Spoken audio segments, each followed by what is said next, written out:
Сәлеметсіздер ме? Мен бүгін информатика сабағында EducaPlay платформасын құру туралы үйрететін боламын. Біз EducaPlay платформасы арқылы тест, квиздер және де ойындар жасаймыз. Біз ең алдымен браузер немесе Safari немесе Google арқылы өз аккаунтымызға кіретін боламыз. Өз аккаунтымызға кіреміз.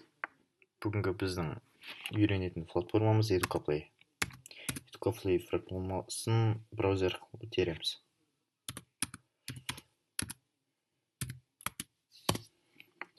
Бізде EducaPlay платформасы ашылды. Ең басқа бетін ашамыз.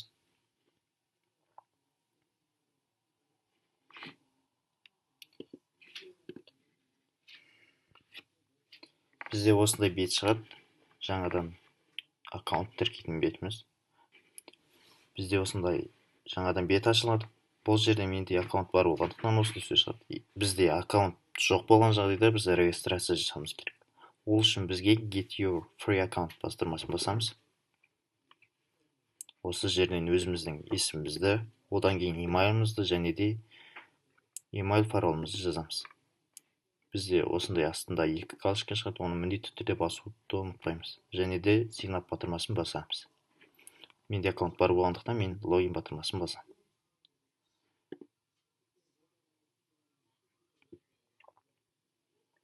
Бізде осындай жаңадан бет ашылады. Бұл жерде мына қатарды көрсеңіздер, бұл қатарлар бізде алдында жасаған ойындарымызды, квиздерімізді, қандай нәтиже шыққан және де оны басқалармен бөлісуге және де өзімізде жасаған сайттардың толық ақпараттарын аламыз. Ал бізде жаңадан сайт құру үшін New Games платформасын басамыз. Бұл жерде бізде квиз ойындар, Froggy Jumps ойыны, және де видео ойындар, және де сұрақтар, алфавиттер, есте сақтау қабілетін дамытуға арналған ойындар, сәйкестер ойындар, және де пазл, кроссворд ойындары көрсетілген. Бүгін біз сіздермен кроссворд ойын үйренеміз, және де пазл ойын. Біз қазір пазл ойын көрейік.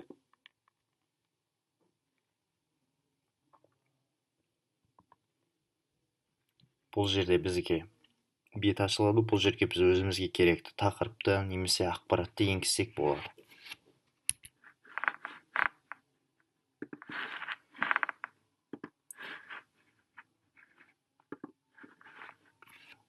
Мен бұл жерден өзіме керекті тақырыпты алайын. Мен сіздерге қазір компьютер қалай жұмыс жасайды тақырыбында пазл құрастыратын боламын. Бұл жерде біз өзіміз керекті ақпаратты енгіземіз. Бізде келесі төменде батырманы бассақ, бізге толық мәліметтер шығарады. Яғни бізде бұл жерден тілді таңдауға болады, және де біздегі нәтижелерін, яғни олардың төменгі деңгей, орта деңгей және де қиын деңгейінде таңдауға болады. Біз орта деңгейінде үйренейік. Одан кейін бізде сөздердің сандары 8, 6, 10, одан да көп сандар таңдауға болады. Біз 6 сан таңдайық. Одан кейін бізде тіл, бізде автомат тілде тұра берсін, ол қандай тіл болсын өзі тауып алады. Generate батырмасын басамыз.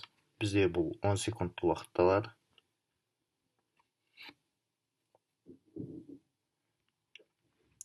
Мұнда бізге жасап берді. GI, яғни жасанды интеллектің бізге жасап берген пазлының көрсеткіші 95% құрайды. Біз осы рұқсаттарды кейін өзіміз жасаған жағдайда осыларға сай болу керек. Қарайтын болсақ, біздің пазлымызда осылай жасалып шықты. Біздегі сөздер процессор, жады, клавиатура, монитор, алгоритм, антивирус сынды біздегі компьютерге керекті ақпараттардың барлығы бар. Бізде жоғары жүргізетін болсақ, option батырмасы бар. Ол жерде біз уақыт қосыламыз, және де сөздерді көре аламыз, кейінгі біздегі сұрақтарды, жауаптарын деген сияқты. Және бізде background image қосыламыз, яғни фон. Және де ақпараттарға келетін болсақ, бізде бұл жерде жекелей тілдерді таңдаймыз, және де тақырыптарын да таңдауға болады. Және біз Freebie батырмасын басу арқылы өзіміздің жасаған ойынымызды тексере аламыз. сап батырмасын басып көрейік. Бізде қарайтын болсақ, процессор. Процессор сөзін тауып аламыз. Процессор. Дұрыс. Келесі бізде жады сөзі. Жады. Келесі клавиатура.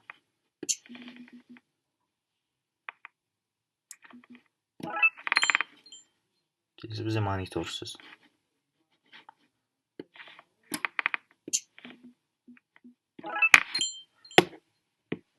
Келесі бізде алгоритм.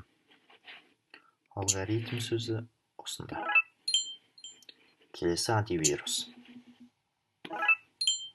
Бізде жауабы толық дұрыс болды. Бізде жай көрсеткіші, яғни біздегі дұрыс жауаптың көрсеткіші 100% құрады. Бізде бұл жерде қайталауға болады, немесе My Games батырмасы арқылы өзіміздің ойынға баруға болады. Біз My Games'тен бұрын жаңа ойын батырмасын басу арқылы қайтадан қандай ойында бар екенін көре аламыз. Бұл жерде басқа да ойындардың түрі көп, мысалға кроссворд ойынын көрсек болады.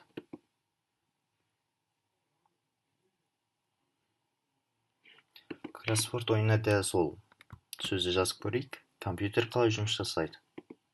Бұл жерде де бізге автоматты түрде береді. Оңай, орташа деңгей таңдайық. Бізде 6 сұрақ болсын.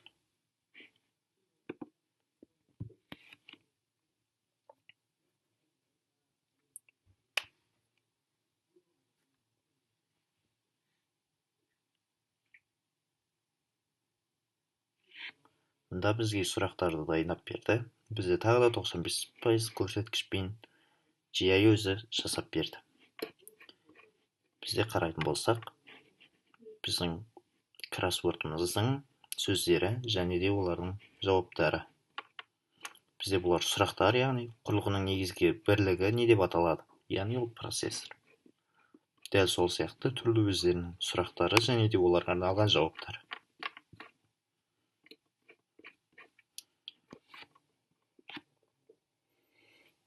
Біз тағы да бұл тестін өзіміз сынап көрейік.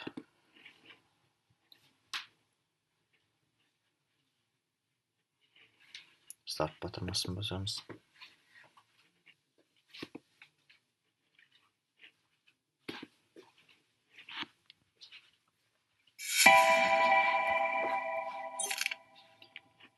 Бетке өтейік.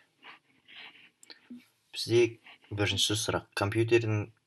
Компьютерлік терминдер кроссворд. Яғни ол бізде және бірінші сұрақ қалай болды? Ол процессор.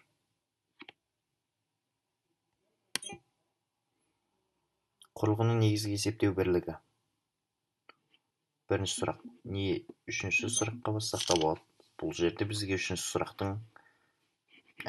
ұяшықтың бізге сұрағын береді. Төртінші ұяшыққа өтсек, төртінші ұяшықтың, бесінші ұяшықта бестікін деген сияқты. Біз бірінші ұяшықтан бастап көрейік, яғни бізде бұл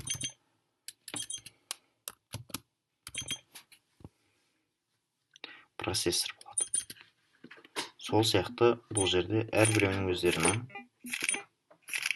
сұрақтарын және де олардың жауаптарын енгіземіз. Бұл жерден біз өзімізде сұрақтар қосуға болады. AdWord арқылы. Біз өзіміз бұл жерге сөзді жазамыз. Мысалға, бұл жерге сұрақты жазамыз. Мысалға, бұлай. Сол арқылы бізге қарайтын болсақ, жаңадан сөздерді және біз енгізген сөз бұл жерден шығып келді. Өшіре салайын.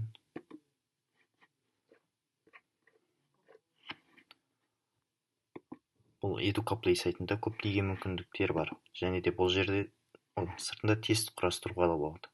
Яғни PractiJumps тестін құрауға болады.